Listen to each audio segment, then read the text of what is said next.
रात के करीब 11:15 बज रहे थे। शहर की सड़कें लगभग खाली हो चुकी थीं।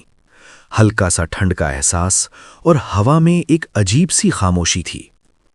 अर्जुन अपना बैग कंधे पर लटकाए एक पुरानी सी लॉज के सामने रुक गया। लॉज का नाम था शांति रेजिडेंसी। नाम शांत था, लेकिन जगह बिल्कुल भी शांत नहीं लग रही थी। पुराना बोर्ड हवा में हिल रहा था और उसकी लाइट कभी जल रही थी, कभी बुझ रही थी। अर्जुन धीरे से अंदर गया। रिसेप्शन पर एक बूढ़ा आदमी बैठा था। उसकी आंखें गहरी थीं, जैसे वो अर्जुन के अंदर तक देख रहा हो। कौन सा रूम चाहिए? उसने धीमी आवाज में पूछा। अर्जुन ने कहा, कोई भी सस्ता रूम दे दीजिए, बस एक रात रुकना है। बूढ़े ने रजिस्टर खोला, कुछ पल के लिए रुक गया, फिर धीरे से बोला, रूम 217 ले लो। थोड़ा रुककर उसने कहा, लेकिन रात में दरवाजा मत खोलना। अर्जुन हल्का सा मुस्कुरा दिया। उसने चाबी ली और सीधा ऊपर चला गया। Room number 217। जैसे ही उसने दरवाजा खोला, एक ठंडी हवा का झोंका उसके चेहरे से टकराया। कमरा पुराना था, दीवारों का पेंट उतरा हुआ और सामने एक बड़ा सा पुराना मिरर लगा था। अर्जुन ने बैग रखा, लाइट बंद की और सोने की कोशिश करने लगा। रात के 2:17 बज रहे थे। अचानक ठक ठक ठक दरवाजे पर नॉक हुआ। अर्जुन ने आंखें खोलीं। इस वक्त कौन हो सकता है? उसने इग्नोर कर दिया। फिर से ठक ठक ठक। इस बार आवाज और तेज थी। अर्जुन गुस्से में बोला, कौन है? कोई जवाब नहीं। वो धीरे से दरवाजे के पास गया और पीप होल से बाहर देखा। बाहर कोई नहीं था। वो हैरान हो गया। जैसे ही वो मुड़ने लगा, उसकी नजर मिरर पर पड़ी और उसका दिल रुक सा गया। मिरर में दरवाजे के बाहर एक लड़की खड़ी थी। सफेद कपड़े, बाल चेहरे पर और बिल्कुल चुप। अर्जुन ने तुरंत दरवाजा खोला। बाहर कोई नहीं। अब उसका डर बढ़ने लगा था। वो धीरे से वापस मुड़कर मिरर की तरफ देखता है।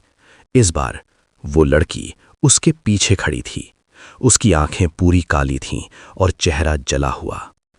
अर्जुन तुरंत पीछे मुड़ता है, लेकिन वहां कोई नहीं होता। उसकी सांसें तेज हो जाती हैं।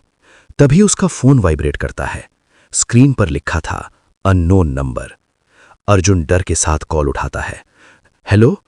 दूसरी तरफ से आवाज आती है, रूम 217, छोड़ दो।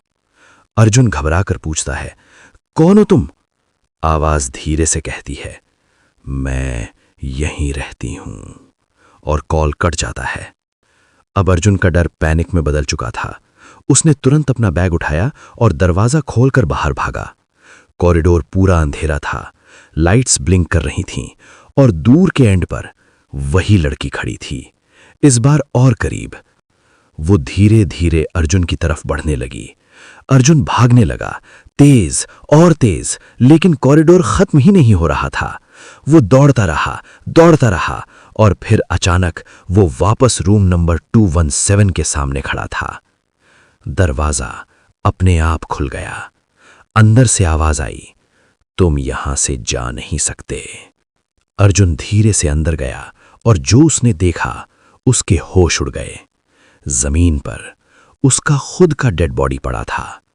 मिरर के अंदर से वो लड़की बाहर आई और धीरे से बोली, हर साल एक नया मेहमान, अब तुम मेरी जगह लोगे। अर्जुन चीखने लगा, लेकिन उसकी आवाज बाहर नहीं जा रही थी। सब कुछ धीरे धीरे अंधेरे में डूब गया।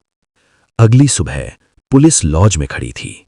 रिसेप्शन वाला बूढ़ा आदमी चुपचाप देख रहा था। फिर एक केस, उसने धीरे से कहा। पुलिस ने पूछा, इस रूम को बंद क्यों नहीं कर देते? बूढ़ा हल्का सा मुस्कुराया और बोला, रूम बंद कर दिया तो वो बाहर आ जाएगी। तभी रिसेप्शन का फोन बजा। स्क्रीन पर लिखा था, अननोन नंबर।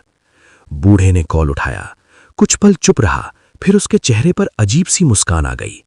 दूसरी तरफ से आवाज आई, नेक्स्ट गेस्ट कब आ रहा है? शायद अगला नंबर तुम्हारा है।